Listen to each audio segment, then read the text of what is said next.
Yeah, Andhra Pradesh. Top student, got all the awards, gold medalist, etc. Extraordinary achievement in the academic world, and came here and he's a hematology at Emory University, which is one of the top medical schools also. Practiced from 79 to 95, and then he decided I will do something else, which means more community work. You know, definition of a philanthropist is more than giving money. Philanthropist, true philanthropist is one who not only gives money in some fashion, but more importantly, time and talent. And the more I have read about him, we are good friends, but you don't know till you begin to do Google search, and you begin to know quite a lot. It's extraordinary.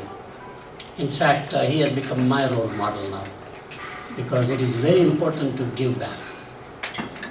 There's nothing more meaningful in life than giving back, especially as you age, because that gives you another purpose in life. While we all have our own careers and job occupations, and we do well, unless you transition from taking from the society to giving back to the society, we don't have inner happiness. And he's a great, great person who has shown how it can be done and contribute back to the society. As if that's not enough, two things he has done specifically our community here is to be very active in the early days of ISCA, which was the only organization uniting all cultural differences. And ISCA, when we came, was the epitome. Immediately, Bhagirath Majumdar, for example, who were our guest here. And we did a fantastic, I really love that organization. But more importantly, or equally important, he is the early co-founders of the Hindu temple south of the airport. I have not visited yet. It's my dream to go, which is unusual. Exactly. Okay, well, right from here.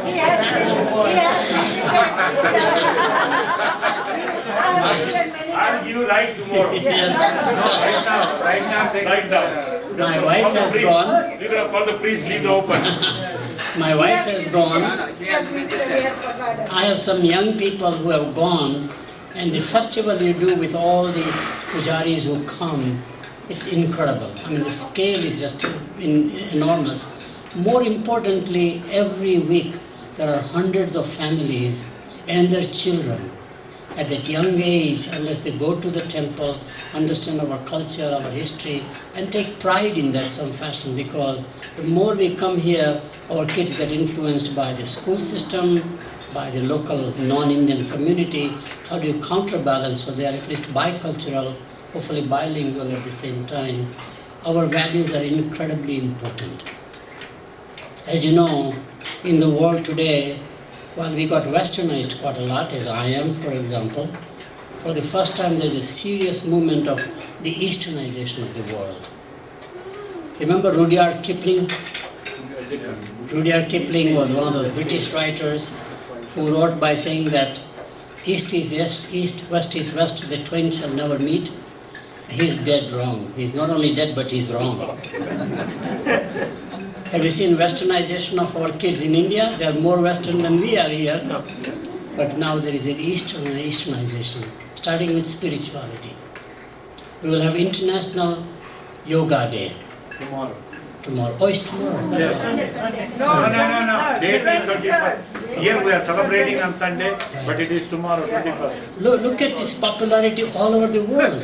It's mind-boggling, and it's with pride that for the first time, our values, our culture are being equally understood not only by Indian community here or worldwide for that matter, but by the non-Indian community. They are more passionate about rediscovering India in a very different and a positive light. Again, Dr. Sarma has been active in that part of the world. He is going back to our own roots and understanding the real meaning of our scriptures. Vedanta, for example, or in our case, whatever, Jain scriptures or Sikhism, whatever the branches are in many ways. And it is just joy to see that excitement, and that's very important. I have learned that giving back while you are alive is more enjoyable than after you are dead anyhow. So he is practicing the same thing. We have a big loss. I found out that Dr. Sarma is leaving us, which means that he is leaving, but his heart will be here. Yes. I must tell you that, because this is the community where you put your roots. Your kids grew up, including one still in high school, as I understand, and therefore you will always be here. Shall we welcome him back? Yes. Yeah. Yeah. So you don't need a visa to come back to Atlanta, okay? This is not New Mexico. Exactly. So I still, in fact, we have met several times in social events, but it is joy to see him as a speaker for this particular occasion. I do want to make one comment. IPN will not be there as an organization without remembering Nursi. He was the founder of this one. He created the excitement for us to come here, and we still miss him. So that is another reason I came to have his memory also at the same time. But again, it's my privilege and a joy to invite you as a speaker for this month's IPN Network event. Thank you, Dad.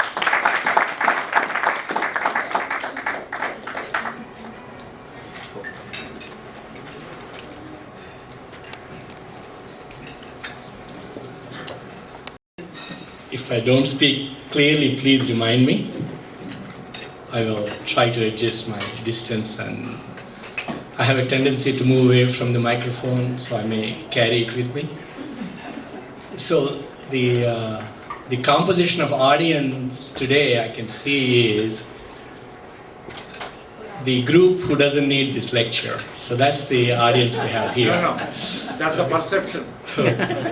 So the reason that you're here is to take a look at Hinduism as it is understood by people who are not Hindus. This understanding could be a proper understanding in a positive way. It could also be a misunderstanding due to lack of information. It could also be distortion, which is taking things and distort them for a secondary purpose, okay? Either to pull the community down or denigrate the land or the faith, because there are other reasons to be doing that. So,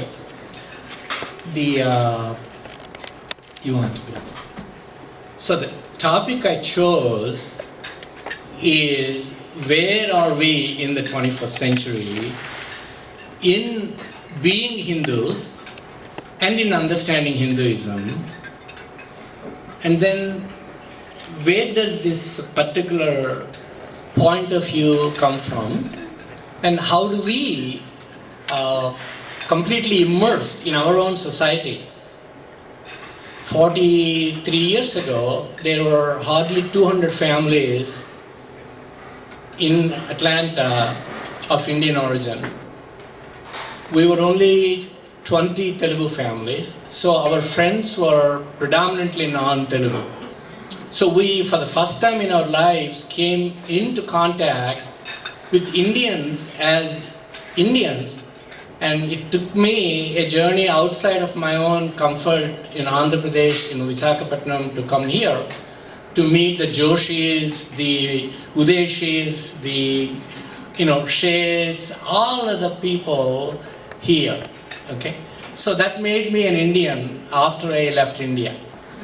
Okay, so our children who are born here and who are brought up here, no matter how much we would like to make them bilingual, bicultural, their roots being here, they are exposed to a type of understanding of Hinduism that is completely at odds with what we think we are conveying.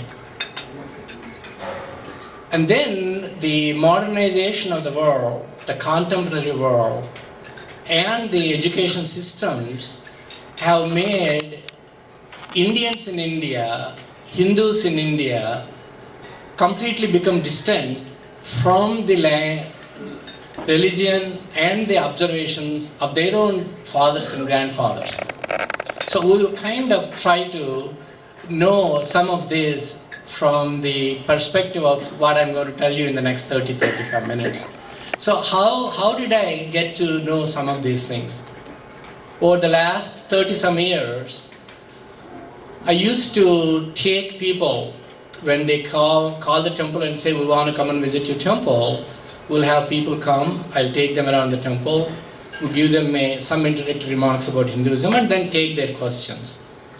In the very early days of internet, there used to be a place called allexperts.com, which was a very early adaptation where you pose a question and then you get an answer. It became part of ask.com later on. And so for years, I answered questions on Hinduism. And for me, my father was at that time there, Mohan and Mohan's father were there. So when it required very detailed scriptural understanding, I would reach out to them. And therefore, I was able to answer those questions. So you capture a lot of that, how others see you. Okay? So we want to go to the next one. Okay, can it not be, right? So what I have said is, I'm not qualified to be a Hindu preacher, a Hindu priest, a Hindu scholar or anything. All I can tell you is what I have observed over past 6 decades and what I can share that with you. That will be the vantage point that I'm going to present to you, which then means you also have the same perspective. Next.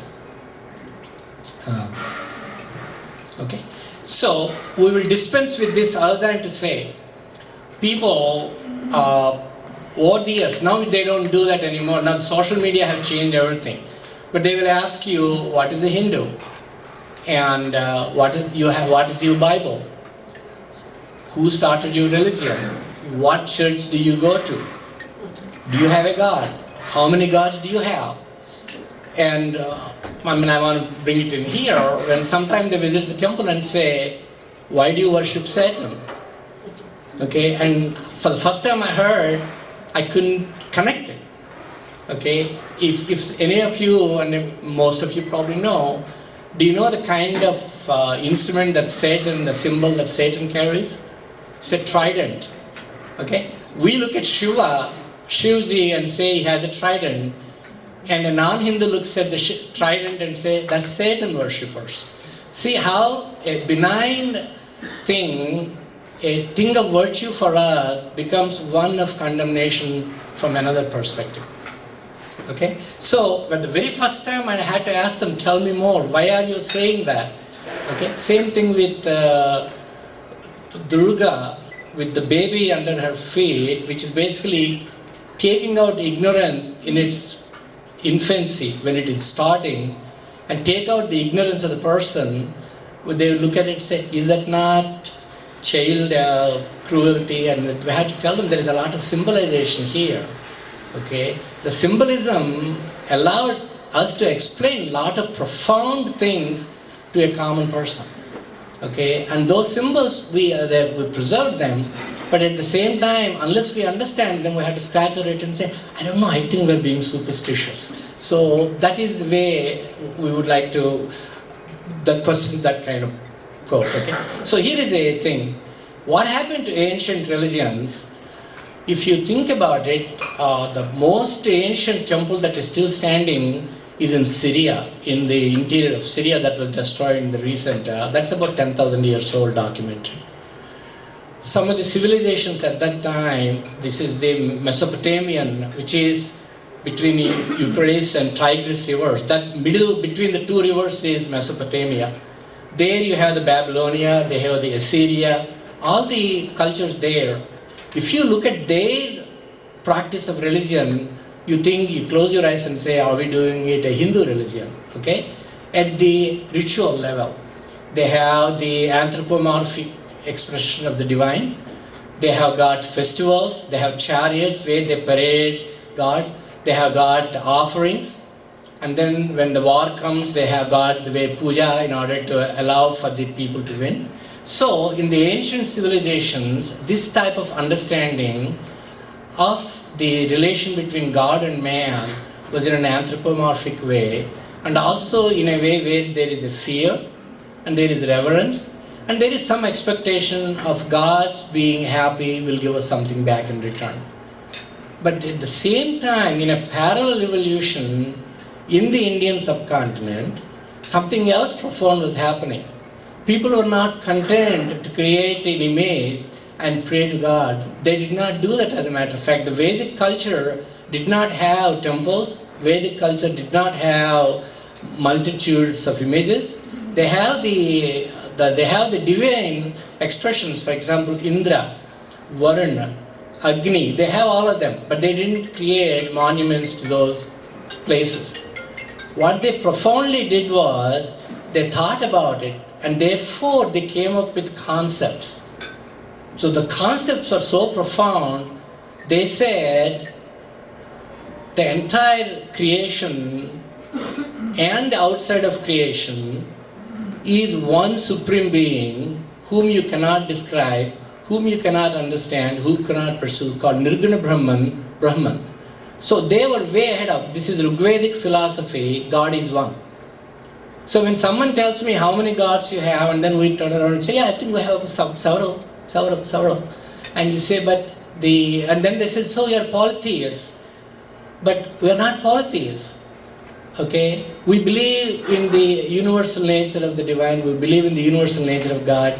We are unable to articulate that thought process in a way that makes sense to a non-Hindu. We understand this intellectually, but we cannot articulate it in the same manner. But our Vedic sages have done that. They did not say the world was created in 5,000 years. They said it's been, there are eons, there are universes. They were very comfortable with multiverses. They were comfortable with life outside. They were comfortable with calling the non-human life beings also having part of the divine design and part of the divine. They were comfortable in respecting the nature. All of those things profoundly valid in 21st century and beyond. So let's go back. So the Egyptian, Mesopotamian, Persian, Greek and Rome cultures, religions, all of them disappeared with the advent of Christianity, with the advent of Islam. Okay? The advent of Islam is a lot faster, lot more traumatic, lot more destructive, but it happened. The advent of Christianity was much more gradual. Okay?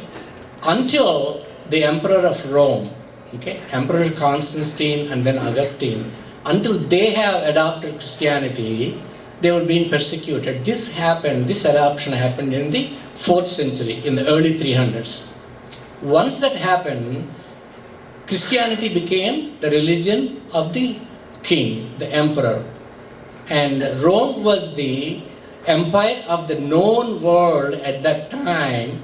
You still have to remember, the development of the Eastern world was not there. Alexander came, but he went back. So that influence was in the northwestern provinces, but he went back, and he never made it back. He died on his while he was going back. Okay, so from that point on, Christianity was the religion of the land, and therefore any other religion could not survive.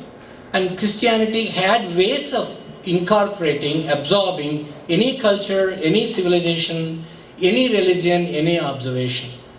So much so, entire Europe and the Middle East became Christian until 7th century when Prophet Muhammad, Islam came, and all that changed in that part of the world within a matter of decades. And like someone said, I think Subramanya Swami in one of his lectures said, apparently within 15 years of Islam coming to Iran, there's Zoroastrianism, everything disappeared very quickly. Okay? And the first church, first mosque that was built in India was built in the 640s in Malabar coast in Kerala. And that was only 622, 626. Today, within 20, 30 years, you had a mosque in India. Therefore, the spread is that rapid. Okay? And so what happened? So all those religions went away. So 2 ancient religions survived. Those that survived, of course you all know about Druids and other minorities went away. So let's go to the next slide. The 2 that survived, Judaism, which gave inspiration to Christianity and Islam. Hinduism that was there, and then from there the inspiration, okay, we have Jain religion, we have Buddhism, we have Sikhism. So all the intellectual fervor of that time had different faiths taking root and surviving. Okay? Judaism survived because one of the requirements of a Jewish Jew is to study their holy scripture, the Torah. So Jewish communities were literate from the beginning. Both their men and women were allowed to study, and they were literate. So they carried the scriptural knowledge, and Abraham was given credit for being the starting person, but later on Moses was the one who brought the people of Israel together. He is the one who was raised by the princess of Egypt, and then discovered he was actually a Jew when they were under servitude, brought them out into the desert of Sinai, gave us the 10 Commandments. He is considered to be the major prophet of Judaism. And over 2000 years of persecution, they survived. Coming to India, so even though Islamic intrusion started in the 7th century, until Alauddin Khilji, Muhammad bin Tughlaq, then the Mughals, etc. came, the main India was not affected. And of course the British came, and you know all that. So through the 1940s, for some reason, 1,000 years of conquest, the Hindu religion survived. Okay. One of the reasons it survived is because it was an agrarian society. The unit of India was a village. The village had an order, and it had a structure, it had a function. And for most people in the pre-modern era, modern communication era, the king who lived in Hastinapur, the king who lived in Delhi, the king who lived in Daulatabad, it doesn't make a difference. Their lives were not affected. They would send people to collect the taxes, and the king's role was over at that time. They were not affected by them. And so the religion survived. People paid tremendous price. If you read the historical part, when Guru Nanak Ji started and wrote about beginning day of the Hinduism, and he was so bitter about Ibrahim Lodi, the kind of genocide that was carried out. And when Portuguese came, Saint Francis, who was canonized, became saint, the brutal way Portuguese within Goa area, people, scholars, they went and killed thousands and thousands and thousands of pandits and scholars in order to eliminate the knowledge and the basis of a lot of the knowledge of the society at that time, the religion at that time. The destruction of the universities in Takshashila, which is Taksil in Afghanistan, and Ujjain area, that is unbelievable. But a lot of knowledge is carried in our recitation, memorization, and repetition is what preserved a lot of the texts of the ancient culture, ancient religion, into the first millennium, which means first 1,000 years of the Christian era, and then continued later on. So that is how the structure and function of Hinduism was preserved. We will come to all these things in a few minutes. Okay? Now, did we pay a price? Yes. 1,000 years of servitude has to have a price. So we lost the entire northwest provinces. So what is now Pakistan, what is now Afghanistan, what is now Balochistan, all of them were at one time Hindu kingdoms. Okay? Kandahar, Princess Gandhari. Okay? So these are all from there. Okay? And then on the eastern side, the influence of the Hindu society, because to the trade routes and the fact there were the Cholas and Pallavas had tremendous amount of administrative skills, they went and set up empires, and they were the rulers and benign rulers, okay, among Thailand, Cambodia, all those provinces, Indonesia, okay. So that's how it went, and then when Islam spread, most of them were wiped out. Okay, Buddhism had a strong presence, but there was some amount of coexistence. Okay, let's go to the next one. Let's go to the next one. Okay, so what are the most recent religions? So there are two ancient religions, Hinduism and Judaism. Christianity, Islam are the two major religions of the world. And then Hinduism is confined to one subcontinent for the most part. There we have Sikh religion, Baha'i faith, Baha'u'llah from Iran. Then we have Falun Gong that is completely suppressed. It is not exactly a religion, it does not have time to consolidate, but it is a combination of Eastern system and philosophical things. And then political. In the Karnataka and in the Goan area, etc., there is a very strong Veer Saivate community started by Basava Lingappa in the 1200s. So there is a tremendous amount of movement to declare that as a separate religion and put it into BC and OBC, backward caste and other backward caste. So it is a political game, but there is nonetheless, because the human nature is such that we create religion. If you take, there is no God, it doesn't make a difference, we make a religion. Okay? So these are the most recent religions. Let's go to the next one. So what's the Hindu? I'm going to skip this. You guys know this. For lack of time, we'll go on. Okay? So definitely our calendars, our history take us back to 5 to 10,000 years. Easily, without any problem. That's not out of range with the rest of the human society's evolution. Okay? The Varanasi, the city of Varanasi is thought to be continuously inhabited, documented for more than 7,000 plus years. And if you go to the Middle East, city of Jericho has been there for more than 7,000 years. And some of the cities of the ancient cities of Assyria, all that have been there for more than 9,000 years. So people's civilization developed along the rivers. Therefore, Indian subcontinent was very hospitable, very protected. 3 times ocean, 1 time the mountain range, this time the Khyber and Bolan Pass, people can get there. So it's completely protected evolution of several centuries, several millennia. Okay, next, let's go to the next one. Next, go to the next one. Next, go to the next one. So, when we say Hindu, we are talking about somebody who comes from an area of the land geographically east of Sindhu River. Okay, so those are Hindus as said by Arabs, Middle Eastern people. When Hindu was too difficult to pronounce, it became Indian. Okay, so we are Indians by modern terminology. Okay, our Bible is a vast body of literature.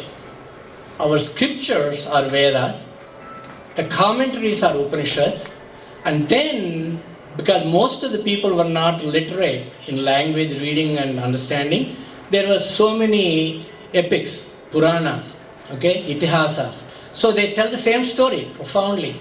And if you go to rural India, they paint, Rajasthani paintings have got profound religious meaning. And if you see the stepfalls of Jodhpur, you go 4 levels down, 4 stories down to pick up a pail of water. But along the way, you have beautiful, beautiful religious iconography that allows you to meditate on it as you're doing your daily work. You come to South India, their village folk songs are full of wisdom. And all of that is drawn from the scriptural knowledge, scriptural things. For example, the poet Annamacharya in the 14th and 15th century, one of the famous songs that Vijay Garu also sings is Brahma Mokkate, Parabrahma Mokkate. That's the song, we all know it. Okay, we grew up listening to it. What that says is, Brahman, the Parabrahman, God is only one. Brahma Mokkate, Parabrahma Mokkate, God is only one. So that is how we grew up. We don't need a textbook, we don't need a preacher, we don't need a Sunday morning sermons, because it was by osmosis, by internalization, we understood these things. And that chain is broken, that is the danger we have. Okay, let's go to the next one. I already talked about all this. Let's go. Okay? So, we answered this question. The ancient religions don't have a single person who inspired them. Judaism doesn't have, Hinduism doesn't have. Okay? We have a body of literature. one of the things about Hinduism is it doesn't have a central authority. It has served it well till now. In my conversations with people who try to understand how can you have a religion that dominated a better part of human history without somebody's decree, somebody forcing it down people, making sure they communicate. One of the examples that I could come across at one time was when you see a flock of birds flying and they somehow seem to fly in formation, they seem to land, they seem to take off, and they seem to know where they're going. There is an internal communication, there's an internal checks and balances that keep this flock of birds going. You see a school of fish in the ocean, you can see how they swim. So I thought for a long time that Hinduism somehow performed and survived without one person forcing down one person's ideology, one person's interpretation.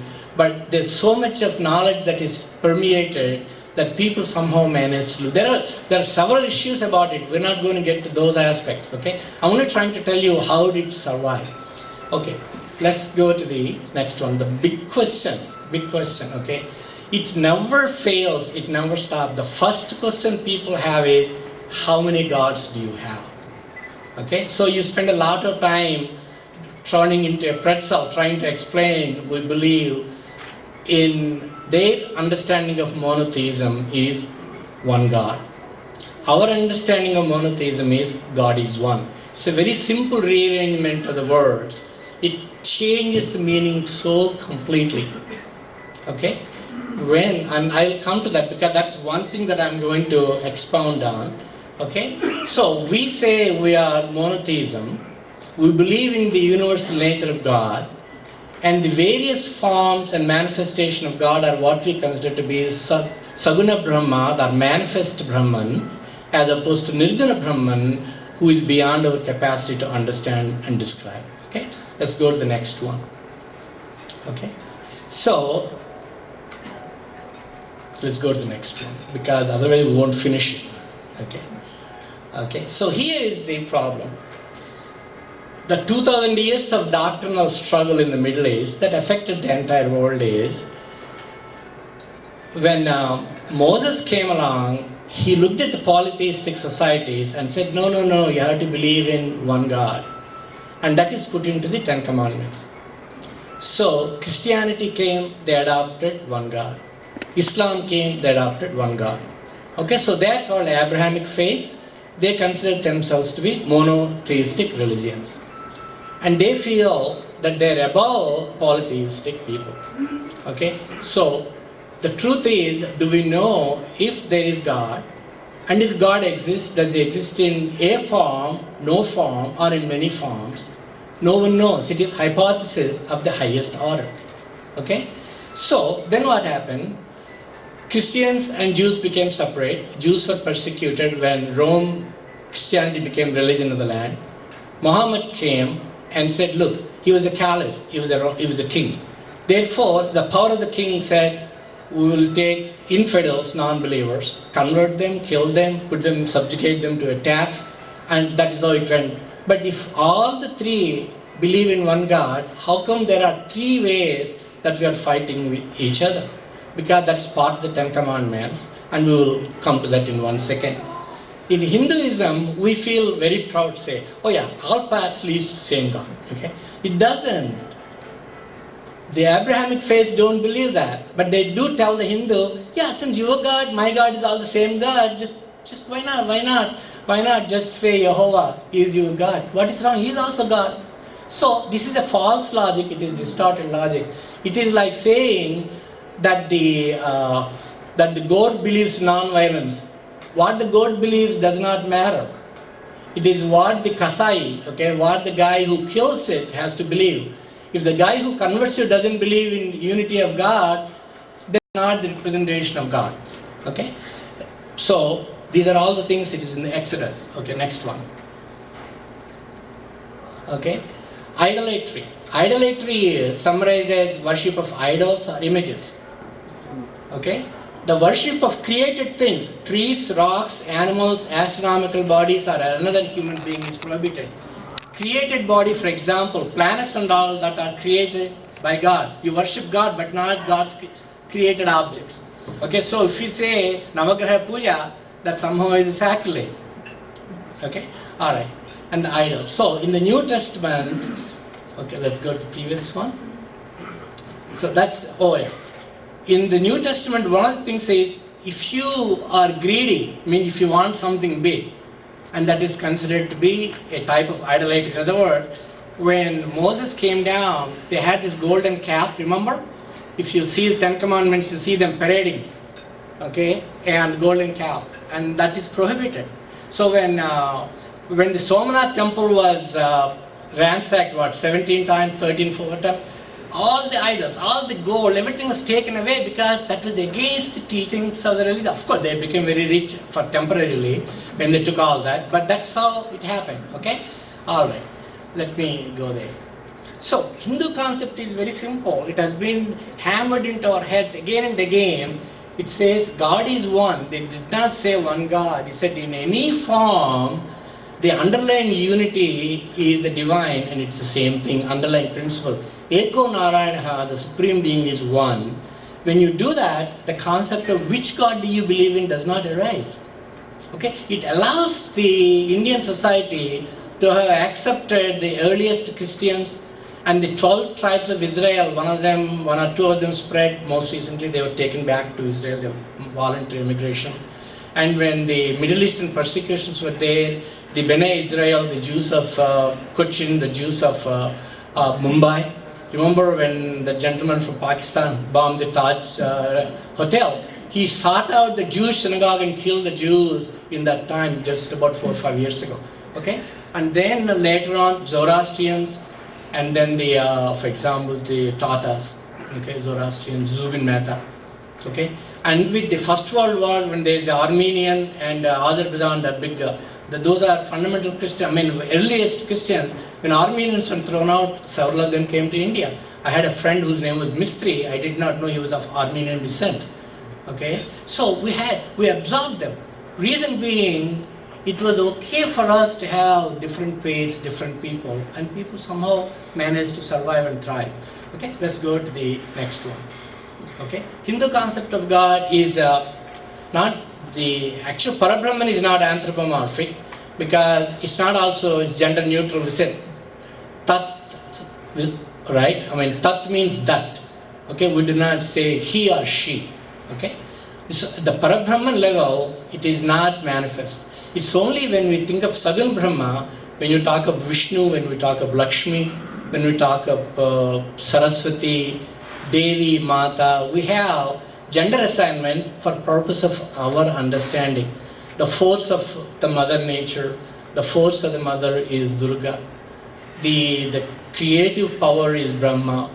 The sustaining power is Vishnu. The power that dissolves and allows recreation, cycle of nature is Shiva. We do all those things. We know intellectually. We just have to be able to tell our children, others to understand this is not idiocy. It is actually an intellectual way of looking at things. Let's go to the next one. Okay, so we go there. God, concept of God. Go to the previous one. It is very important to understand creator, but he is not created. This is a very important concept to understand. Okay, I can get the acronym. Creator but not created. Paramatma, and then we believe in individuals also. Dr. Karan Singh says, Amritasya Putraha. We are all children of the divine. We are not born sinners. In our concept, we don't think ourselves as being sinners for the fact that we are born. We are considered to be children of the divine. We are supposed to have a sparkle of the divine in us. Therefore, we are capable of rising to that level of accomplishment, attainment, scholarship, knowledge, power and strength. All of that comes because we do have a part of the divine as part of who we are. Okay? So, please go to the next one, previous one. The important one, this is part of Lalita Sahasranama that tells you is, if you want to find God, look internally, look inwards, you will find God. You can go all the pilgrimages, you can make all the offerings. If you are seeking God, don't run around, just stay still. Okay? Alright, go to the next one. Okay, so we gave you all the Hindu concept of God. Go to the next one. Okay, so we consider Hinduism to be a polymorphic monotheism. A polymorphic monotheism because we do have several manifestations of the divine, but nobody can tell you Hindus are copying monotheism because they now want to look like Christians and Muslims. That's not true. The monotheistic component being Parabrahman, being Ekam Satyam, Vibhuda Bahuda Bhavanti, there is one truth that is permanent, and then sages call it by different names. All of them are Rigvedic aphorisms. Okay, let's go to the next one. Okay, so how does Hindu answer the question, do you believe in one God? And we say that's what that is. Even still, at the end of it, when Diana Eck, she runs the Harvard Pluralism Project, when the National Association of the Religious Organizations came here, I took the entire team. There were about 60 to 80 people who came. We went to the temple. We had a half a day of sessions there. To give credit to the Hindu for thinking, I'm not the original thinker. I didn't say it. I'm only telling you what is already there. It is such a difficult thing to accept and give credit, even when we point out, because, but Hindus worship, you have 3 million gods. No, we don't have 3 million gods. We may have infinite number of gods, understanding of God. Each person has a personal understanding of God. Okay? And that doesn't mean there are that many individual gods in small packets sitting in our heart or in our temple. Okay, let's go to the next one, please. Okay, here is the paradox that we're dealing with. We have the concept of God as universal, inclusive God. We are very big to say Vasudhaiva Kutumbam. The whole world is one family. Okay? Christianity and Islam say you follow our way of believing God. Okay? Exclusivity. When you change religion, become a Christian, you cannot believe in anything else except Jesus Christ the Lord. When you are a Muslim, Islam, you have to believe in Allah through Prophet Muhammad. Okay? So, our religion does not say that. Our God is inclusive. Both concepts, one God, but one is inclusive, one is exclusive. So, where did the problem come? Exclusive society. There, when I first, like in the movie Gandhi, the gentleman in South Africa says, why don't you come and worship with us? And he says, if that's what I need to do to pray God, I will do so. But when he says, come worship with us, he's asking, convert. Gandhi is saying, I will come, definitely attend your service. So when I first came here, so many, even today, my patients give me pamphlets saying, Dr. Sarma, we really love you, we want you to see in heaven. And then I get the pamphlet, okay? So, it is an incredible thing. People feel the internal urge, internally, they truly believe it, okay? We are happy, but our society, for 1,000 years or more, and we cannot go into that aspect at all because there's no time here. We were divided society. That made a weak society, that prevented us from fighting off intruders, because everybody knows the story. British ruled India with practically none of their own, okay? We don't particularly care to convert because there's no need. We never felt the need for it. Okay? We were conquered, they are conquerors. Our numbers are shrinking, their numbers are growing. So, at the end of the day, historically, the fact, people tell me even today, oh, we survived 10,000 years. Yes, sir, you survived 10,000 years, but you may not survive the next 50 years. Okay? The reason being, what they tell you is religion and culture do not have grandchildren. What that means is you lose everything one generation. When we were working with Bhutanese refugees, one of the most observant Hindu community, they were secluded, they were following 19th century Hinduism, beautiful people. Okay?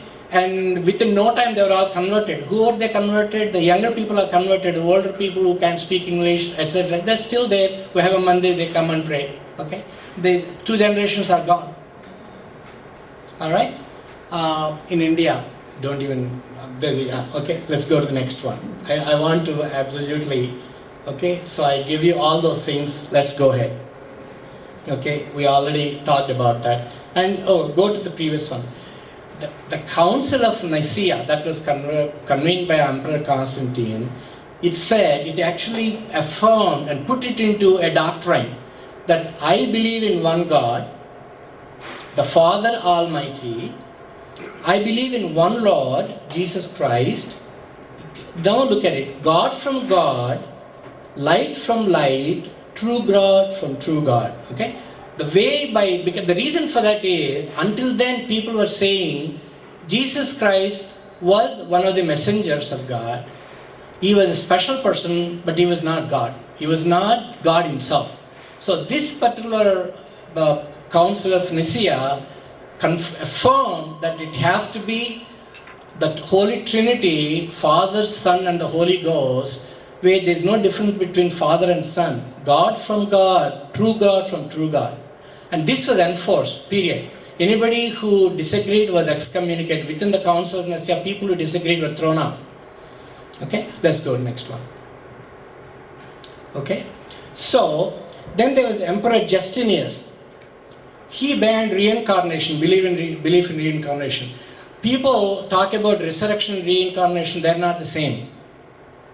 Resurrection is when Jesus, who was crucified on Good Friday, he comes back on Easter Sunday, the current celebration, where he came back in his original physical form. When they went to the grave, the body was not there. So he was resurrected. He came back in person and said, here I am. Reincarnation is the soul is born again in a different body.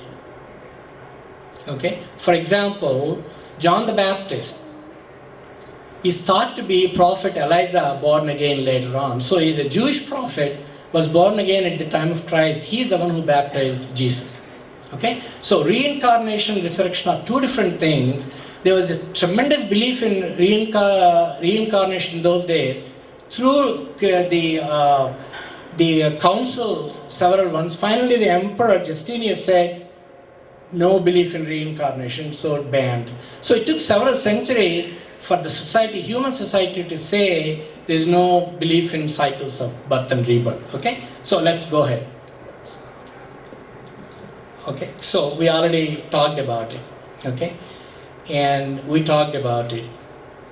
Alright, so go to the previous one. Okay, so what happened? Why is Hinduism kind of disappearing or disintegrating or not being very well understood post-independence? What exactly happened? Okay, the agrarian economy, remember I was telling you how the Indian society, Hindu society survived through the village units. With the mass industrialization, migration, the village units have disappeared.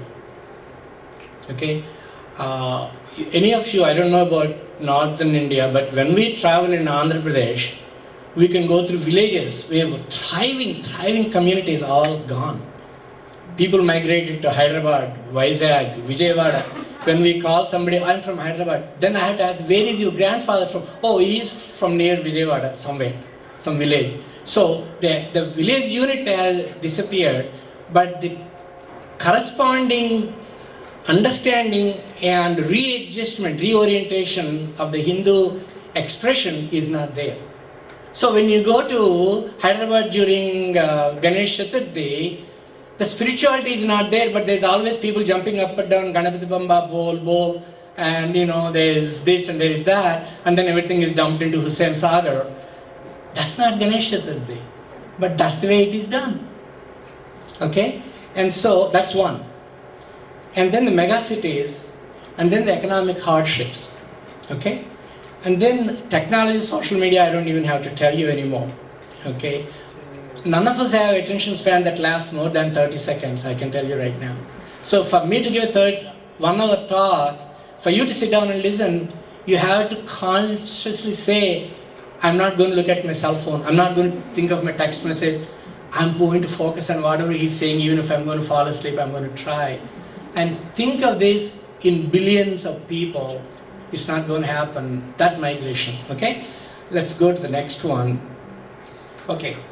Always, religion is the religion of the king, whether you like it or not, always. Okay? When Christianity was adopted by Rome, Christianity advanced, but I always tell them, Roman Empire never died. It controlled people's lives for 1,000 years in Europe through the church. And it spread throughout the world. It is still the Roman Empire that is spreading through Christianity. Okay? Always the religion of the king is the religion of the land. You created a democratic society and there is no religion of the king anymore. I will come to that, why that is important. So, when people tell you, oh, ours is not a religion, we are a way of life. Okay? First of all, it's a cop-out. Okay? If you see a good observant Christian, there's a way of life. If there's a good observant Muslim, there's a way of life. There's a pious way of living life. Therefore, you cannot say we are a way of life when everybody else is also a way of life. When you speak a language, there's a certain way of life. Okay? When we speak English, we think differently. When I speak in Telugu language, my idioms are so different. Okay? So, way of life, therefore we are not a religion, is not a good way of defending and explaining our religion. Okay? So then the question comes, we are not an organized religion. Is that a positive thing or a negative thing? Today we are looking at the result of not being organized. When the government takes over the temples and runs them, we have nobody to say, I speak for Hindus, we will take care of the temples, you guys get out. We don't have the capacity to do it. If someone suddenly gives you a temple, you run it like a political party. I have seen so many temples being run like that. That's not the way to run a temple, but that's the way it is being done because we never had an experience of running our own temples. So what happens in places like Tirupati, which is the biggest temple, most wealthy outside of the Vatican, that money is filtered away, pilfered away. And then there are people who are appointed as chief executive officers of the Tirupati temple who don't even believe in Hinduism, they are not Hindus. For a religious institution to have a non-Hindu running it, what do you call it? So, say that we don't have an organization, we don't have a central authority, if it served you well for 5,000 years, when all the rulers were kings and Krishnadeva supported, okay, somebody supported, etc., that's fine, Harshavardhan, anyone. But here, you need something organized, guys. We don't have it. Okay, so that's another reason why Hinduism is dissolving. We can't even fight in the Supreme Court and say, if government has to be outside of religion, why is Hindu religion controlled? They're not controlling Hindu religion, they're only controlling the temple income. If a temple goes a threshold above something, they take over the temple, at least in my state. Okay? So, no protection for temple assets and properties. And then, it's one of the most important things. So, in 21st century, we cannot say caste as a positive thing. Okay, let's accept it. Okay? So, you take the people who preserved the scriptures for 10,000 years and you bastardize them. So, it's a negative thing. It's a negative thing to be a Brahmin. Okay? And then these people lived a poor man's life. They had a little bit of royal patronage, a little bit of land. The reason being they didn't have to look for money and focus on learning. Those scholars. You take away their livelihood because their lands are gone, their properties are gone, they migrated to cities. Okay, which has taken place that? What is the mechanism by which we preserve our knowledge? That knowledge, people who preserved them are gone. I'm telling you, my great-grandfather walked away. My maternal grandfather was a Sanskrit scholar. One of the things I remember him telling me when I was very little was, don't become a priest. Okay, don't become a priest. You go to my Hindu temple, 11 priests. None of them have their children even aspiring to study to be a Brahmin priest. So how in the world you are going to have the knowledge of the Hinduism preserved? If you bastardize the guys who do it and you have nothing to replace it, where are you going to go? Okay, caste is illegal. Why is it still there? Political. Okay, there is power in being, so everybody wants to get to the back of the jet car. Nobody is forward caste. So when we were little, They will tell you when you ride this horse buggy, they will tell you to go, not everybody goes to the front, not everybody goes to the back because the balance is gone. Last week when I was flying from Atlanta to Washington, it's a 200 people plane, 40 people. The flight attendants made sure we spread out throughout. They said, the plane will not fly if you guys are in one place. So, everybody wants to be backward now. Okay, everybody is backward. We need reservation. If you add up all the reservations, 150% reserved. Okay, no problem. And so we are not allowing the things that we don't believe are relevant to die and replace them with viable alternatives. I do tell people, think of gun violence, think of pornography. Pornography is an offshoot of Second Amendment right of freedom of speech. Gun violence comes from the Fourth Amendment of right to bear arms. But of course there was the well-defined militia being necessary, the right of the citizen to own a gun, that first part is taken out, the second part is preserved. So we have a violent society and we have this freedom of speech that gives you all the other things. So anyone that served the purpose at one time, over thousands of years, became corrupted. It's even more corrupted now. Therefore, whether we want to say Varna is right or wrong is immaterial to a 21st century Hindu. Okay, 21st century India. You have to move beyond that. You want to preserve that only because the amount of scholarship, the amount of skills that were brought by generations of artisans and leaders, if somehow you can continue it, then there's no problem. We are letting that go. In India, if you study Sanskrit, it's a Hindu language. When did Sanskrit become Hindu language? When all the sciences are in Sanskrit, when all the mathematics is in Sanskrit, all the law is in Sanskrit. Is English a Christian language? How many of us think English is a Christian language? We converted language into a symbol of hatred of a particular faith. Okay? So these are all the contradictions of where we are and how we are allowing this to internally decay. Forget about external pressure. The internal decay of Hinduism is more of a danger than external threats. Okay? And we are doing a great job at that. Okay? So, lack of stat, and I said all these things. Okay, let's go to the next one. So, who are we? This is called Hinos, Hindus in name only. Okay, a lot of us are happy to call Hindus, but we don't advertise it too loud. And our children don't even want to go near this. Because we are not able to explain it to them in a way that is sensible. It can be done. So, I will tell you why these things are very important. So, we said there is no central authority, village life, nominal contact with observation. I mean, the ritual stays, but the intellect goes. Okay? Who is filling the void? You guessed it. Okay? Ideal environment. So if you remember Fiddle on the Roof, he said there's a tradition, the very first song. And he said, we have an explanation for everything this, and he said, why do you wear the cap? I don't know. And that's part of the song that we all hear. Okay, so we have these rituals. There's a meaning, profound meaning to them. There's a simple way of explaining it, but we're not doing it. Okay? How do I know that we're not doing it? You take a city like Atlanta, has about 60 temples because there are 60 people who feel very compelled, very important. They cannot go to the Murugan temple that is there because they are different type of way they look at Murugan. So they have 2 Murugan temples. There's one South Indian temple. Oh God, those guys are not pure observant. So there's a 3rd, 4th, 5th South Indian temple. Okay, how many Hindu schools are there? How many Hindu colleges are there? How many Hindu universities are there? The Jewish population is no larger than the Indian population, Hindu population. A century ago, when there were even less numbers, they created the Mount Sinai Hospital.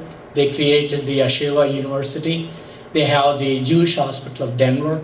They poured resources into developing educational institutions, make sure that these people have got that. When here in the 80s, when the Russian migrants came, the entire Jewish community rallied and made sure that the Russian immigrants go to the best schools that money can buy. The community chipped in. When we want to give scholarships to Indian American Scholarship Fund, I can't get $1,000. Okay? I can't get $1,000. I can go to a millionaire Can you give 1,000? Oh, Indians are rich, go away. Or they can take care of themselves. Oh, one person told me they have property in Hyderabad. What does it matter to that? This kid needs some help. When giving $1,000, you're not making him rich, the family, you're making that kid. All you're saying is, we believe in you, we want you to succeed. That we're not able to do. That we're not able to do. Okay? Let's go to the next one. Can you go to the next one? I may come back to this. Will Hinduism survive? I already talked that. Lose one generation, you last an eternity. What are we doing to pass to our children and grandchildren the good that we have inherited? Will they accept the ritual and rote recitation without any understanding? Where is the scholarship and effort to reach younger generation? Why do we have more and more temples in our communities but no Hindu education institutions? Will Hinduism survive outside of India and with Hindus who are not Indians? Okay? But go to the previous one. When I traveled through India, where the temples were abandoned, the communities have been abandoned. In Andhra Pradesh, you can see 2 or 3 churches sprouting. When I was in India in April, there was an election campaign going on. The energy of the youth, I was traveling to the rural Andhra Pradesh, was so unbelievable. And where are all our Swamis? They're in America, they're in Australia, they're in Coimbatore. Okay? Why can't you do outreach to, this is called internal evangelization. We need to evangelize ourselves. In other words, I have to believe, I have to make my children believe, I have to make my grandchildren believe. The humanities, the social studies tell us to preserve a culture from generation to generation, the critical mass is about 250,000 people. If you don't have a 250,000 households, you cannot pass down because there's a dilution of logarithmic laws. If 250,000 people are there, you'll be lucky to have 1% of them believe in it. You only need 1%, you don't need 250,000. Most will follow, but you need an intellectual component of at least 1%. We don't have the 1%. Okay, that's our problem. Okay, so why is Hinduism relevant? At a time when the thought process is sectarian, they go back and kind of dig through all the mud, and you find diamond in the rough. What is the diamond in the rough? Vasudhaika Kutumbam, all the world is one family. Sarve Jana Sukhino Bhavantu, let everybody be happy and prosperous. Okay, Amrita Putra, children of the divine. Okay, and it also has a service component to it. Okay, and everybody knows that. We don't have the mind, it's just a system. Okay, and our own attitudes. Okay, so all these things. Okay, and again, our concept of God does not invite conflict. Okay, let's go to the next one. Okay, so we already told you. Will Hinduism survive? It will. But how will it be? I don't know. Okay, let's go to the next one. Hinduism India, where is the outreach? I'm just telling you. It is unbelievable how there is no outreach to our own Hindus. But we complain every time somebody converts. Why? We can go and do it ourselves. We won't do it. We only complain when somebody tries to do something. Okay, and all these people are voluntarily converting now. Okay, service aspects of Hinduism. Okay, Aparna is right here. She can tell you all about it. But anyway, her struggles, you can tell. She takes care of people without asking their religious background. But how much support she gets? Okay, let's go to the next one. So, but this is another thing I want you to understand. Will Hinduism be allowed to reform itself? There are forces aligned that will keep us from reforming ourselves. In other words, if I tell, oh, I'm beyond caste, they say, no, you're not beyond caste. Why? Oh, yeah, you guys have done that. Okay? Can you take it out of the textbooks to say that Hinduism not is defined by caste? Okay? The concept of Varna in Hinduism was different than the branding of caste as a force of division. They said, no, Hindus are atrocious, they have caste. I said, we moved past, our constitution doesn't allow caste. Our children are completely, believe they're very much, democratic.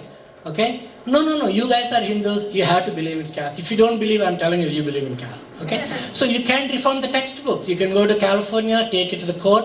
It doesn't work because the other forces will tell you, you need to define a Hindu by caste. But you cannot define a Catholic church by abuse of the children. You cannot. Oh, those are, you cannot say, please don't get me wrong on this one. This is a politically charged statement. Second World War, who killed the Jews? Nazis killed the Jews. Okay? Alright, Nazis killed the Jews. Why did they kill the Jews? You are talking about Jews as a religion, you are talking about Nazis as a political argument. So apples and oranges. If you have to have a common denominator, one religious people persecuted another religion, but victors write the history. So therefore, we had to brand it as the Nazis did it. And one time in Atlanta Constitution, there was a whole article about a young man and a woman who fell in love. And then the whole persecution. And then they went on to badmouth Hinduism. But when I looked there, these people met in a cemetery, which was an Islamic cemetery, and they were probably people of Islamic faith. But the rest of it all is a tirade against the caste system of Hindus. And I wrote to the Constitution and said, guys, you're taking an Islamic young people fall in love, they don't care about the religion. But you then use that as a launching pad to then talk about how bad Hinduism is. So the negative portrayal is a big thing. Our political systems perpetuate the inequities because there's a political gain involved in it. So political, economical forces keep the caste divisions alive. So these are all the things where other religions are allowed to move past their negativity. We can't even condemn the Saudi prince for what happened to that Khashoggi, okay? But we are ready to condemn Modi's India, okay? There are things that can be improved, but to brand one person, one affiliation as somehow representing the entire nation's ills is a political way of making sure that when we fall, we cannot get up and walk, okay? So there are no Hindu scholars. In this whole Atlanta, full of brilliant people, how many kids who have a lot of promise said, I'm going to study Hinduism as my career and become a Hindu scholar and a Hindu professor. When the Hindus refuse to study Hinduism, when Hindus do not want to become professor of Hinduism, when Hindus do not want to become professors who explain Hinduism to the 21st century people, who are there? The others who don't believe in it. So you get the negative portrayal. Everybody, I get 6th grade parents asking their daughter or son to shadow me because she wants to be a cardiologist. Why in the world do you want a 6th grade kid shadow an oncologist? Because you want her to become a cardiologist 15 years from now. So we are so much, there's an remember the Jatka story, everybody wants to be in the front, nobody wants to be in the back. Somebody has to be in the back, guys. Okay, somebody has to study Hindi. You can do it in India because it is a prohibited part of it. You can go to Madras University, you can study Islam there, you can study Christianity there, you can study Hinduism in Madras University. Okay, that's the way we are. Okay, so who is willing to take that path to become a Hindu priest, Hindu professor, Hindu author, when the society doesn't value? If somebody wants to speak and defend Hinduism, he has to hide behind generalizations. They cannot boldly say what they want to say. If you increase the numbers, you can say it. Okay, I think that's my time, 8:15. Okay, thank you. Let's go to the next one. Okay, so there is hope. And one of the things Dr. Sheth was mentioning is the fact that so many people have seen the good aspects of Hinduism, and whether you want to call it yoga, that has become a worldwide thing, whether you want to call it belief in harmony with nature, that has become a worldwide thing, whether you want to believe in Ayurvedic principles, naturopathy, that has become a worldwide thing. And so there are a lot of things that people have internalized, and nowadays on the YouTube, every day I get something. There are beautiful non-Indian people who have tried to understand Sanskrit. You can study Sanskrit in German schools, but you can't study Sanskrit in Indian schools. So happening, so there is hope. And then we have these incredible people, Chinmayananda, Ganapati Sachidananda, he's coming here. Jaggi Vasudeva, he's coming here. Ravi Shankar with the group there. They all have got meaningful impact. And then institutions like Ramakrishna Mission in India are serving. And I told you Hare Krishna. And there's so many people have got the monastery in Hawaii, the one that publishes Hinduism today. Outstanding. Hindu American Foundation, the young people who are working in Washington DC to give a political muzzle to the Hindu arguments. Okay? So let's go to the next one. Okay. For me, so I go to the temple, I pray, I believe, I tell my children. At the end of the day, this is from Rig Veda. It says, Satyam Vada, speak the truth, Dharmanchara, be righteous. Okay? If you take the entire creation of man, from creation until this point, you can count on your fingers who just followed these 4 words. Every person, including Dharmaraja, when he was ascending to heaven, the dog followed him because he has to say Asvatthama Hata Kunjaraha. You see, in order to get Asvatthama, Dronacharya, he has to tell Asvatthama died, but he murmured Kunjaraha, the elephant Asvatthama died, not your son. By then Drona gone.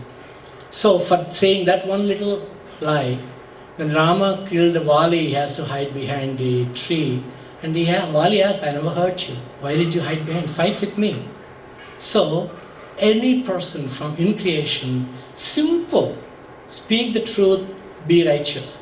How tough it is for us, every one of us. Even when I lay dying, I may have some thoughts that are not pure. So, we don't need anything else. Okay, that's enough for me. So, that's what it is. Okay. There are a lot more things I wanted to tell, but my alarm clocks told me time to shut up. Okay? Let's go next one. I believe that's done. No, that's it. Okay? I don't want to say anything else. So I put across my understanding, my point of view.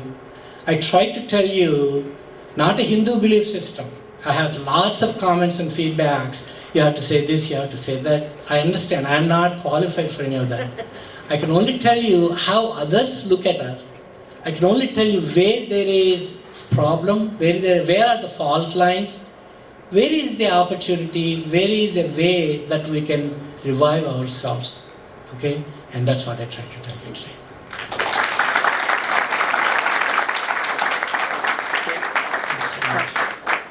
Take some questions. I'm ready. Open for questions. Just briefly, and because everyone knows, so just ask a point and I'll be happy to try to answer if I know. That was a fantastic lecture. Thank you so much. Thank you, sir. My question is, I think a lot of your talk almost it's kind of a need for a central authority that could sort of discipline the whole system. Yes, sir. But at the same time, I felt like the flexibility that You go to, I come to Tirupati, you may have Somnath temple, you may have Sriji's temple, it doesn't matter. Okay? So what happens is, there are no trained administrators.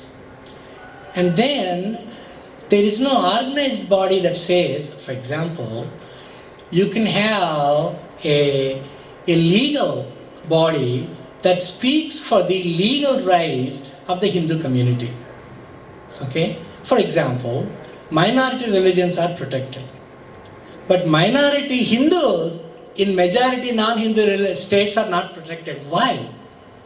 In other words, if you go to Nagaland and completely converted, Mizoram or wherever it is, there are Hindu preachers who went there and were murdered and eliminated because he said you have no right to come. Okay, you cannot claim your rights as a Hindu in Kashmir. So there are things that can be done that can give some amount of political muzzle to a very fair humanitarian question. Human rights, in human rights, one human's life is not more valuable or less valuable than the other. We don't want to discriminate, but can we not protect our own rights? Can we not protect the temple lands from being given away and pilfered? Can we not? So these are the things, if it can be done, the little unit that I told you have disappeared, can be repopulated. So that is some of the simple things I can tell you. There are more. I wish all our Swamijis, the most influential ones, will come and say, at the broadest level, can we give that framework for survival of Hinduism without interfering with the doctrine? In other words, we don't want to say when the Shaivites want to worship Shiva, that is inferior to Vaishnavite worship. That's not our point. Iyengars and Iyers can coexist. Okay? and the Ganesha worship and the primacy in Maharashtra can survive, no problem. It's just you have to give a framework that, I'll tell you, when Ani Besant and others in the 19th century wanted to create a common curriculum to define Hinduism, they took years and years and could not come up with it and finally gave up and simply said Introduction to Hinduism. But then Vivekananda came along and gave a simple explanation, single explanation of Hinduism. It will be there. We just have to live long enough to have one person who can make that intellectual difference. Okay, but yes, you're right. We should not have a Vatican type of leadership for Hinduism. It will not survive, but it is not possible to do also. Okay. Snehaji and Swadesh. Mr. Ravi, thank you for whatever you do. And personally, I feel you should now, when you are moving from here, you should more do these lectures. Because the difference is, today you are here, so many people are sitting here. If someone else would have come, there may be 10 people sitting for a lecture.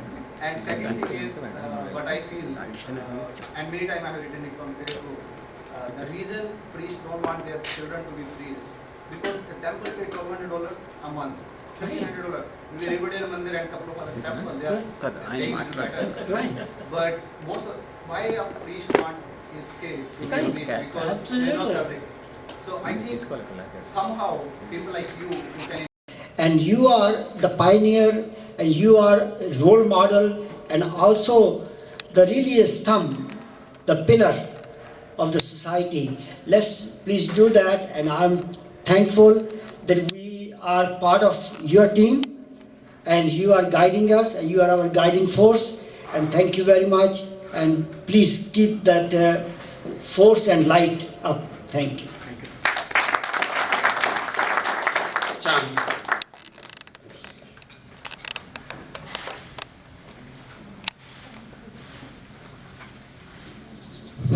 Okay, this is unexpected, but I don't have to think much. When I came to Atlanta, I think when I looked at Dr. Sharma and Shesh Sharma, they were working with TAMA, Telugu Association of Metro Atlanta, promoting culture, promoting religion, many other things. And one more thing, he may not know, I saw him talking on an IACA function, okay, talking about organization and thing. That gave me encouragement to get into IACA. Okay, all these things, and then we had Olympics. In the Olympics, he was the torch bearer for the Indian community.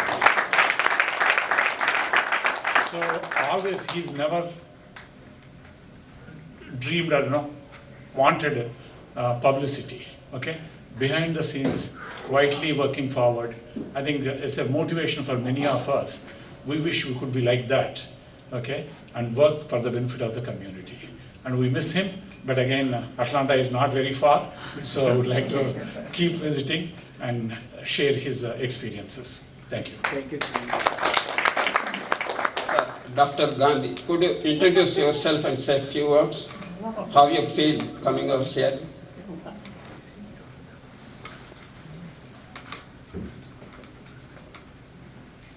I'm Dr. Gandhi, and a privilege to be here this evening. Thank you, Dr. Sheth, for inviting me over. I'm also Telugu. I'm from Vijayawada and Hyderabad. And I have to admit, with a certain amount of guilt, that I have lost track of my roots. And listening to you, it has been an enlightenment, and it sort of motivates me to go back, revisit, and learn certain things that I should have been, readily, reckoning with and disseminating to others. Thank you for bringing about that awakening in me. Thank you. You are really a wonderful person. Thank you.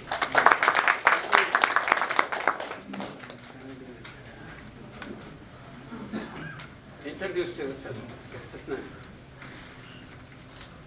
Yeah, my name is Satyanarayan Reddy. I'm here in Atlanta for last almost 20 years. And I know Dr. Sharma garu for almost 15 to 16 years. And I also bothered him several times, he knows. I sent several emails that, I used to get, a lot of reports from India that, so-and-so is a patient and, what should be, the treatment. So he responded to me within 30 minutes.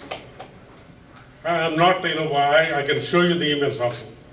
And such a, thorough gentleman in Atlanta and a great doctor. And I personally, since I know him, and we really miss you, sir. And please keep coming to Atlanta and see us, or we will come to you. And no visa is required. No visa is required. I just wanted. తప్పకుండా బాబు మీ ఇద్దరు చాలా సంతోషం బాగుందా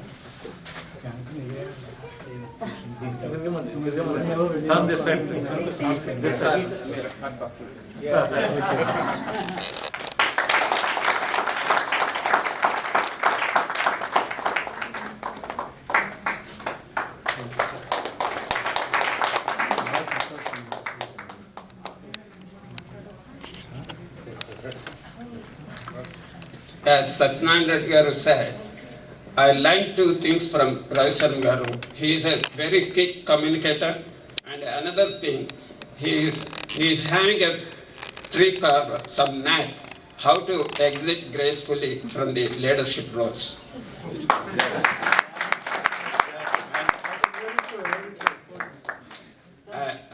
And one more, he is everywhere in ISCA Hindu temple. Wherever his presence and his service is needed, he is there.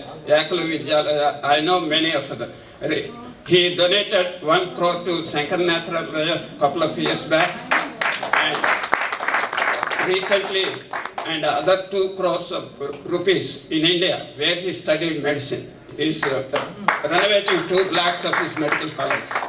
Now I call upon Dirusha.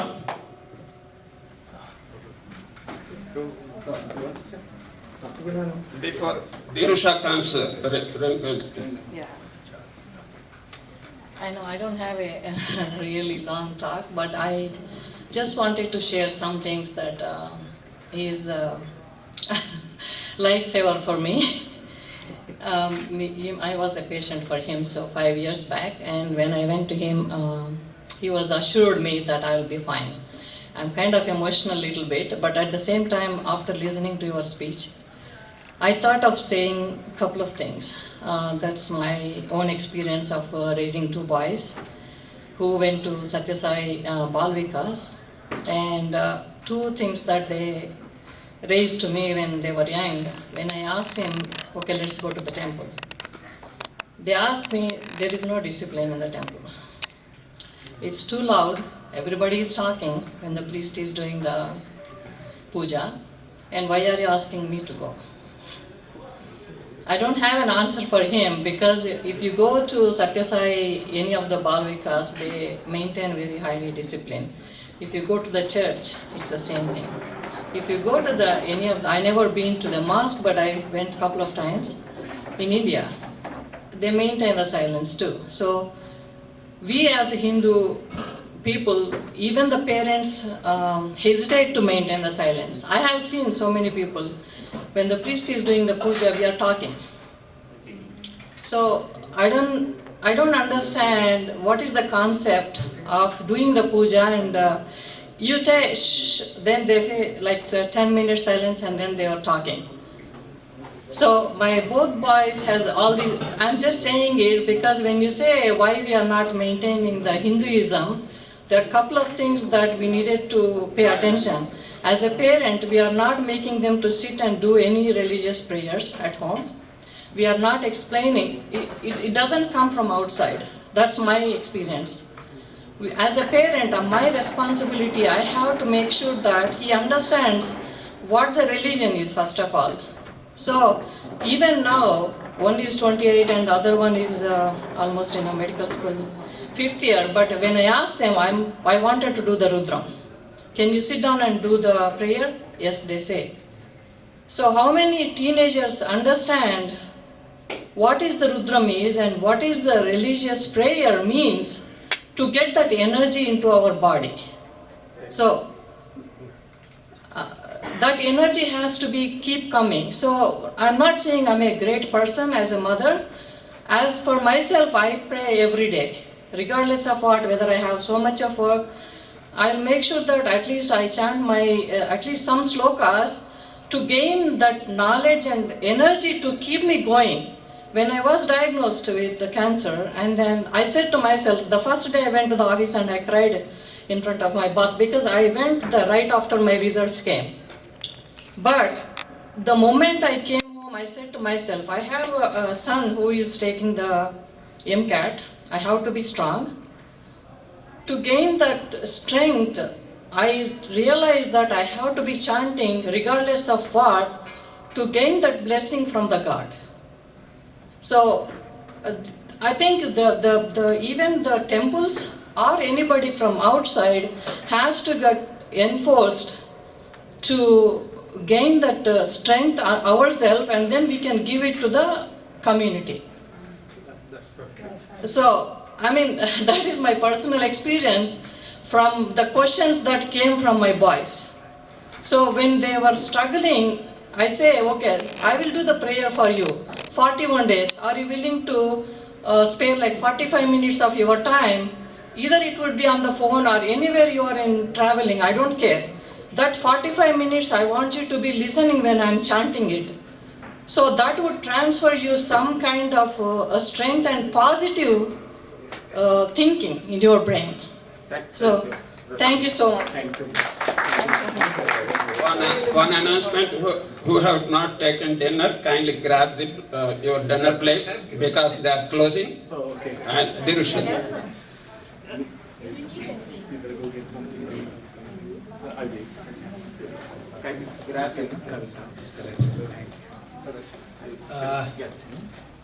Namaste, thank you very much. Dr. Sarma, I have known Dr. Sarma for a long, long time. And I have nothing to say more. Everybody has said so much about you. But every time, whenever I went to him and said, I need these funds for this particular program, he never asked that. He says, yes, here is my check. Now, I've not seen many people doing that type of thing, So I really appreciate that. I always admire you, and I tell people that people should learn from you, and that's the main thing. What you have talked about Hinduism, I think I've done a lot of studies on that. In 1996, we started a something called India Awareness Foundation. The idea was to create awareness about what is India, what is Hinduism, what are our problems, what are the issues that we have. We used to conduct those meetings every year, every month, regularly. And Shivji was very nice at that time. He had a small hotel where we could conduct this program. And since then, that has gone. We have stopped. Of course, some of the people who collaborated with me, they are no longer here. So, I'm getting younger, and I need help. I always ask young people, please come along, because it's a long way to go. And we have another organization called World Association for Vedic Studies, which I worked for with them. We had a very nice conference in 2016 in Dallas, and we talked about all these issues, But unfortunately, as the lady was just now mentioning, that parents are responsible. If parents don't teach their children, then you have a problem. And thirdly, I think I would like to say that Indian history is distorted, and we have to create that awareness that this distortion must stop if you want Hinduism to survive. Thank you so much. Then I want to make one announcement that on August 10 this year, Dr. Subramanian Swami will be coming. We are hosting him here, and we will be sending you the details of it. I would request that please come along, join us, because the one man, he's fighting a battle, like a Hindu temple battle. He's fighting the suit, and we need to support him, so please do come. Thank you so much. I think Dr. Narayan Kamrat, you wanted to say something about that conference that we are holding. We are also holding, Global Indian Business Council is holding a conference in Chennai, 3 days conference in Madras with the IIT Madras. And so he may like to talk to us. He's professor of aerospace at Georgia Tech.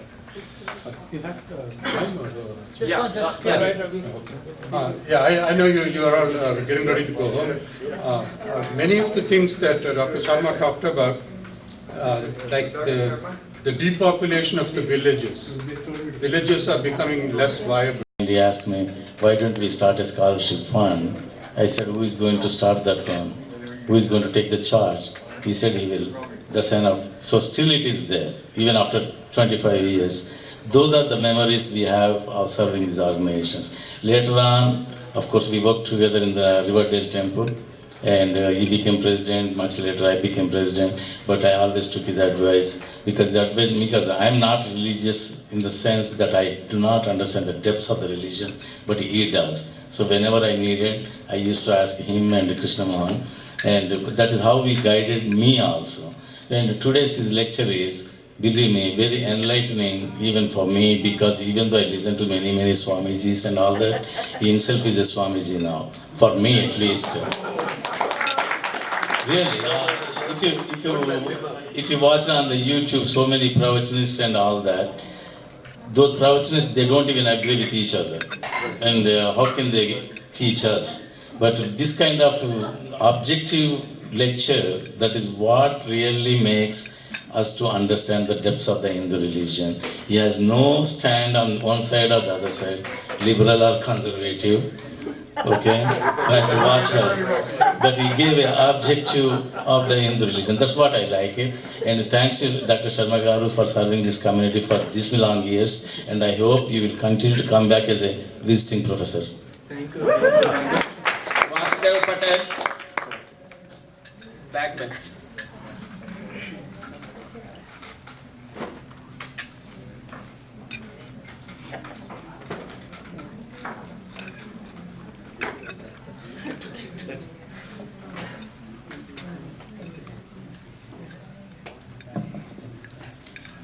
Really happy to meet you. First time we are meeting actually, and it was a really very impressive thoughts you have. And I won't say use the word lecture, but it really touched to the heart, and particularly management the temple. Still I'm thinking how we can do that, because there are plenty of schools making the priest, but how to run the entire temple religious way. Maybe you can be the guide for everybody and have that subject somewhere, and we have the successful temple management people come out. Thank you, really appreciate it. Thank you, sir. Chris Gabe.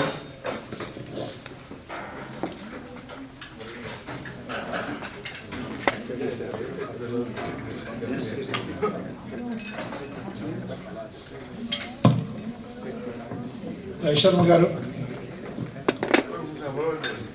Namaskar. It has been 33 years since I met you first time. And I would say I met you, no one in this room I met before you. Today actually I'm very sad that you are leaving Atlanta. I know you can come, but that is not what ran into you in the temple on Saturdays, Sundays, or soon after the meetings where we can, get off the heat we got from the meetings. Reanalyze the meetings. So that is one thing we definitely are going to miss, so.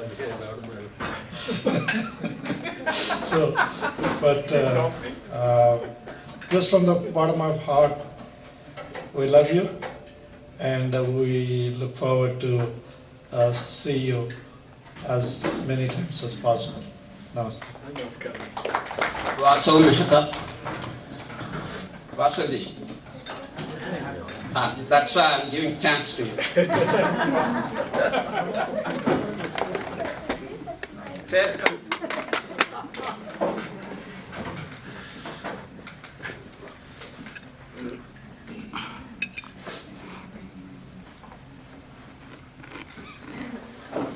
Namaste. I would like to say that Atlanta or Hindu temple would not be same without Sarma. We know him since long time, and we will miss his smiling face. Aparna Bhattacharya. Since you speak, I have to speak. Maybe a few things Narendra Bhai and I can agree on, right? Ravi Uncle, thank you for all that you've done. You've set an example of what it is to be a community member that looks out for the community. You set an example of what it is to be a good Hindu.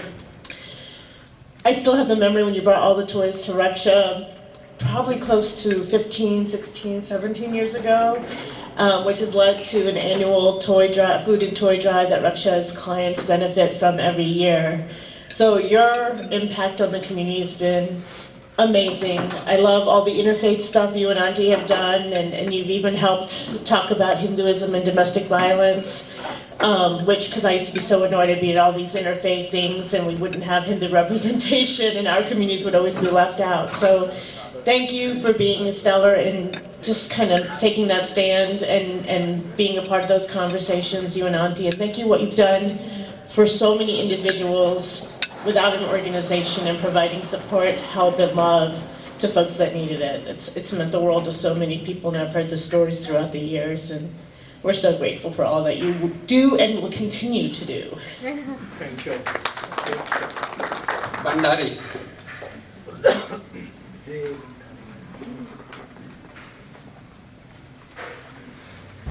Good evening, and it's kind of a place where I feel very little in front of the stalwarts like you, especially in front of Sharma Garu. My association with Sharma Garu is started as an acquaintance whom my daughter introduced when she was doing volunteering at Hindu Temple. She left, but we remained at Hindu Temple.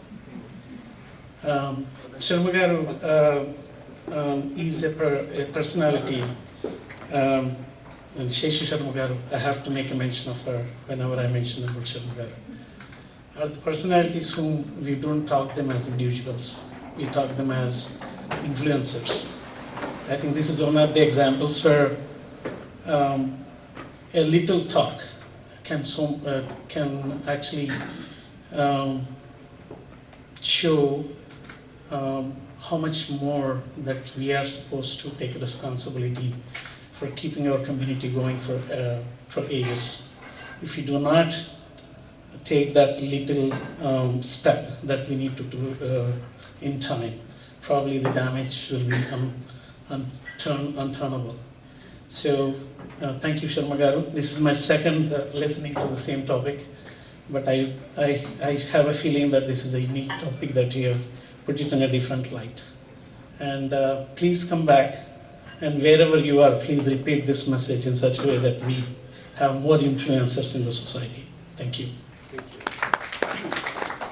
Next one needs no introduction, Lakshmi Rao Garu, and she is the wife of Pembrasven Gopal Rao Garu, Dr. P.V. Rao. Just I would like to remember him also on this occasion.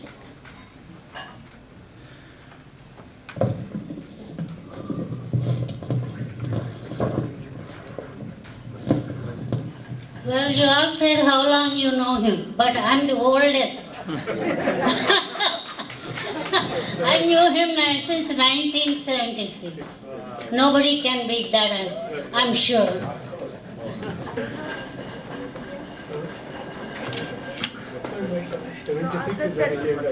Huh?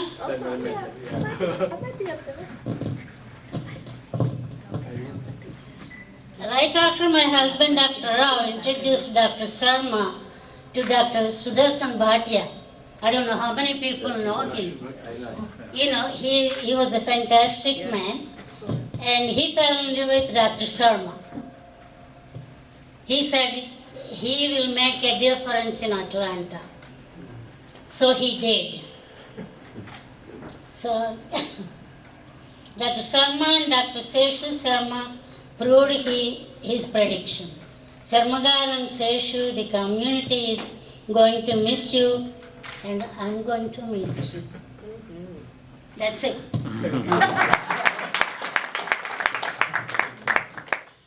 And I request Rajan to make concluding remarks. Anyone wants to speak? Kamal, come. Yeah. Yeah, you too. One couple of sentences after him. And after that, Swadesh. Sharma garu, namaskaram. It's our privilege, and we are very lucky to have Sesh garu and Sharma garu. We all know, everybody talked about the amount of service they did for the community. Just want to touch and remember on amount of service they did to bring the art form into the community. They put a lot of effort and sponsored a lot of programs which are Indian dance form and music form, and also recently they brought Yes Das garu, excellent concert. So we really miss you both, and we are lucky to have you with us when we need it, and we are unfortunate to not have you when we need you very much. So please keep coming, and we are all your family. You are like a fatherly figure to us. Thank you. Mr. Vikash. Namaste all, Dr. Ravi Sarma, thank you very much. So before listening to this lecture, if I am in a room, and somebody will ask how many Hindus are there, and I will definitely raise my hand, be it anywhere. But after listening to your lecture, I'll raise my both hands. The reason I'm saying that, one is I'm really proud to be a Hindu. Second hand is we have, as a Hindu, we have to work towards the two things which you kind of touched my heart. Like we are working as a seva on that. One is to work towards the schools, so that our education system is such that each and every kid is proud to be Hindu, and we have to do something on a health field, wherein anybody who is in the need of health emergency or health issues, as a Hindu, we can support him. Thank you.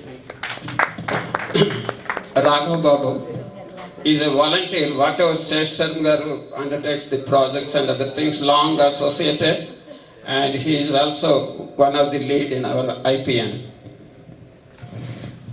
I guess anything that I would say is just a repetition of everybody, whatever they said. Just like I think many people kind of talked about, even we have our own story.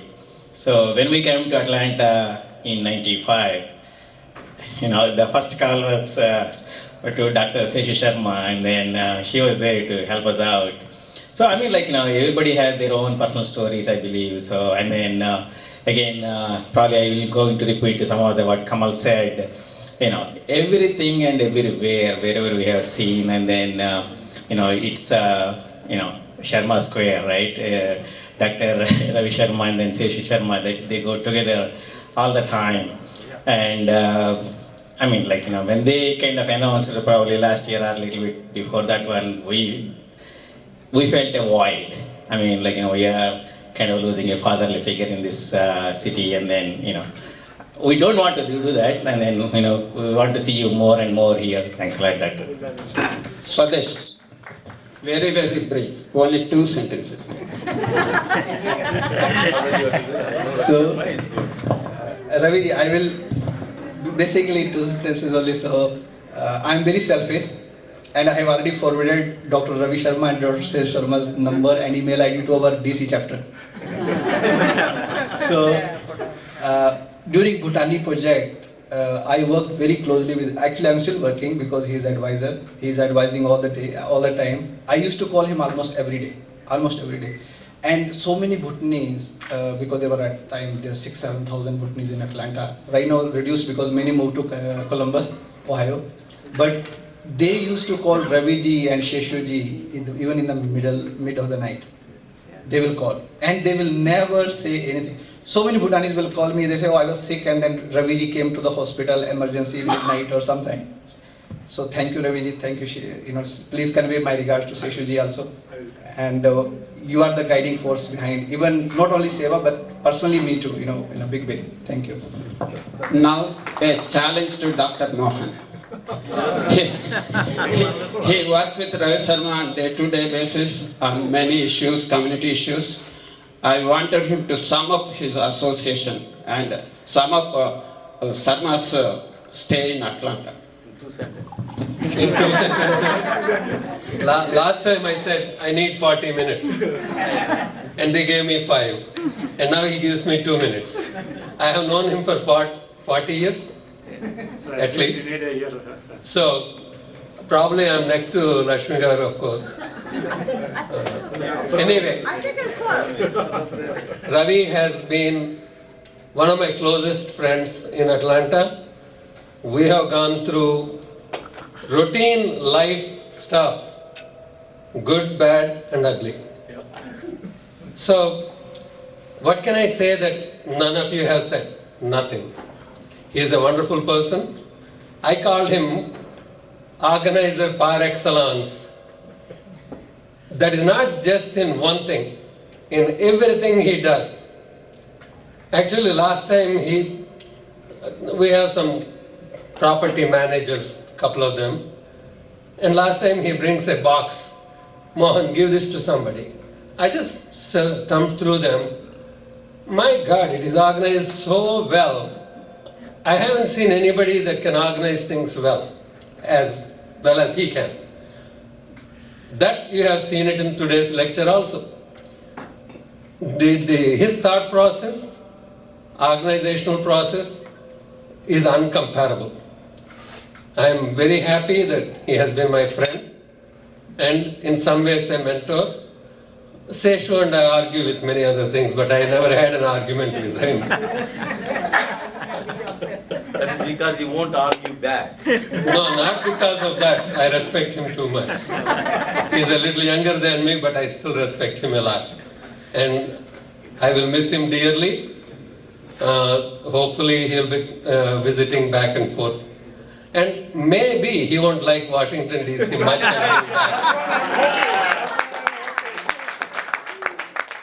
I have tried to convince them of that for the last year, and when they first mentioned to me, almost a year and a half or 2 years, but so I didn't succeed. So now I'm hoping to succeed in the other way. We hope he will like Washington, D.C. much less than he has liked Atlanta, so he'll be back. So he's keeping his house still, so hopefully he'll be back. Thank you. Too much politics. Thank you very much. Too much politics. For the attendees who are coming first time, IPN is running on a unique model. There are no office bearers. There is no membership also. Just like Hinduism. Just